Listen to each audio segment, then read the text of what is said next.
Hey guys, Technomentary with the video for you guys. In today's video, we're going to talk about if the iPhone 11 Pro is worth buying in 2022. This phone has been around now just a little over 2 years, and a lot of things have changed, but this phone is still around. It's one of the popular devices that's been around. Unfortunately, Apple does not sell it directly on their website or in store, but you can find this device anywhere from eBay or Amazon to some carriers that still have it, or secondhand marketplaces as well. So this phone, it's still around now. If you're looking for this phone, there's going to be links in the description section where you can score this phone around $400 to $600 depending on, of course, the condition and model that you do purchase it in. Of course, this phone, there's a couple things going on, and we're going to really break all of that down for you. So as we mentioned, the iPhone 11 Pro was the first time Apple introduced the Pro model, and the way to differentiate between a regular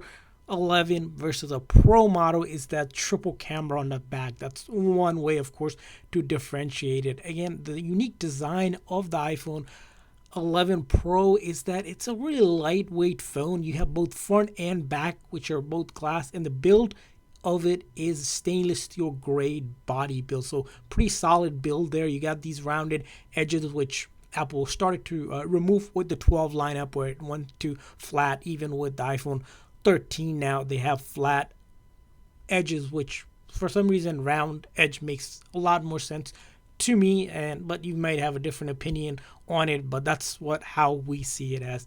Now there's other things going on. You can get this phone in 4 different colors. You got the silver one, which we're holding right here. You can also get this in the midnight color one. You can get it in space gray one, and of course there's a midnight green as well that you can get it in. So a couple different colors that it does come in with, which makes it pretty unique in that sense. And there's gonna be a couple things going on that we're gonna really talk about in this device comparison. So as you see here, the build body, again, lightweight, again, just under 7 ounce or so, so pretty small too if you compare it to the Pro Maxes. So along with the regular Pro here, you have the Pro Max, which are the bigger size one. This is a 5.8-inch OLED display here, and then in the Maxes go up to 6.7 inch. So if you have a bigger hand, usually the Pro Max are what you look for, and the Pros are, again, the premium side of the model because they started at that $999 price tag. Of course, 2 years now, it's almost half the price. Usually with iPhones, if you know, they tend to hold their value for a really long time, and even after being just over 2.5 years close to it, it's still almost half the price, which again, if you're paying somewhere between $400 to $600 depending on the storage size you get. So generally the base storage that you get is around 64 gig. Now you can get it in a couple other storage configurations. You can get it into 256 gig and then 512 gig. So that's a max that you can get it on.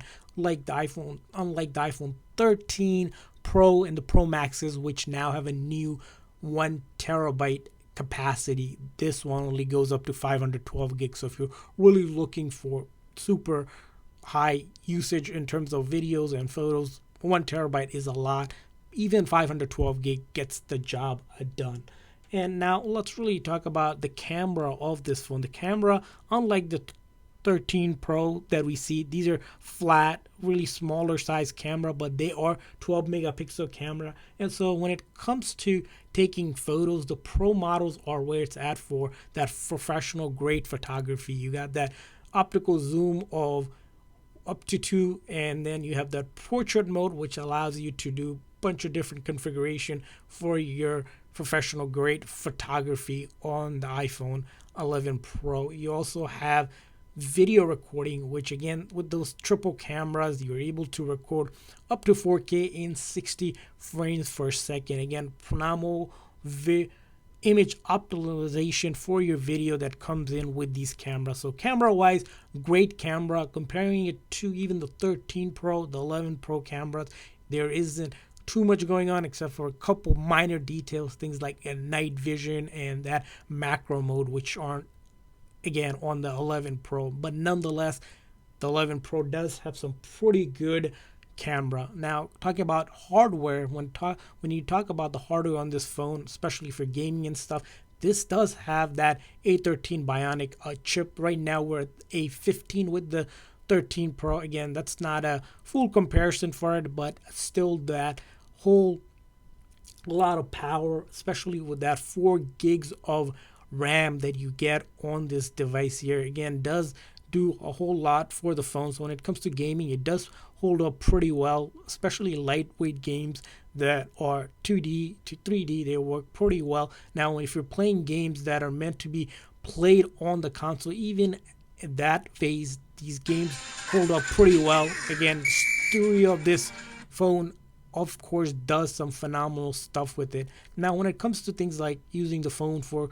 your day-to-day uses like social media, all of your other productivity tool, your shopping application, all of the applications are supported, and it is because it is on iOS 15. When it came out on iOS 13, there was a lot of things going for this phone, but even with iOS 15, we haven't seen any issue. The performance, we would say about the same when it came out originally. So 2 years down the line, gets the major update, which is again phenomenal for this phone, and it's going to be continuing to get more updates. So in terms of software update, expect this phone to get at least another 3 more updates. So this phone is probably going to be good for another 3 to 4 years.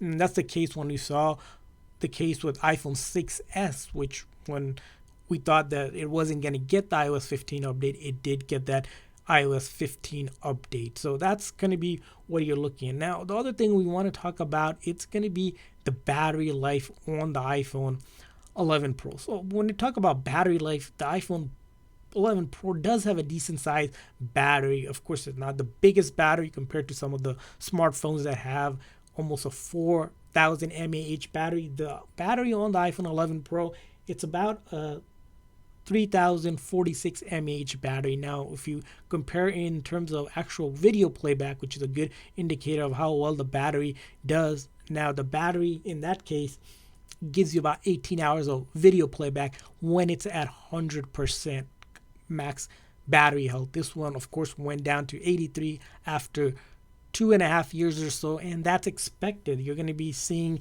that sort of degradation. Now, if you want to know how to keep your battery life running longer, we are able to actually do that depending on the type of usage, which we did a couple videos on. If you guys haven't checked it out, make sure you guys check those video out in terms of some of the best things you can do, best practices pretty much to keep that battery healthy, because once it goes below 80, you're not going to get that maximum battery life that you would when it was new.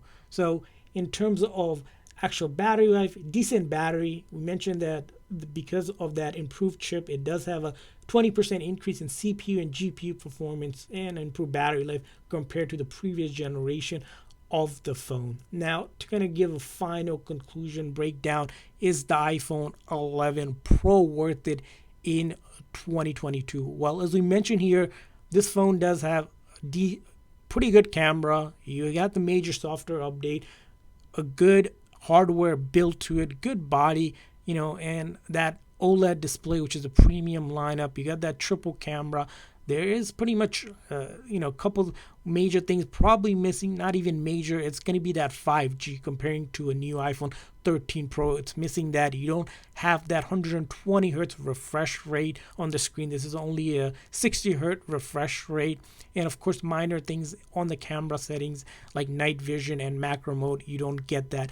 But aside those minor things and design changes like a smaller top notch and a little improved in studio audio of the phone, the iPhone 11 Pro, for the price of around $400 to $600 compared to the 13 Pro, which is again $1,000 and more, the iPhone 11 Pro is definitely worth it in 2022, and it's going to be worth it for another couple of years, no doubt about it. And now that's going to come down to if you're looking to buy a 11 Pro versus a 13 Pro, it's probably going to come down to your budget, and that's going to be probably the biggest thing. Are you willing to spend almost $1,000 for some of those key features that we mentioned that Apple has brought in? Because not a whole lot has changed with the 13 lineup. So hopefully in this video review help you guys make that decision. And if this video was helpful and we want to hear from you guys, what are your thoughts on the 11 Pro, or leave a comment in the comment section.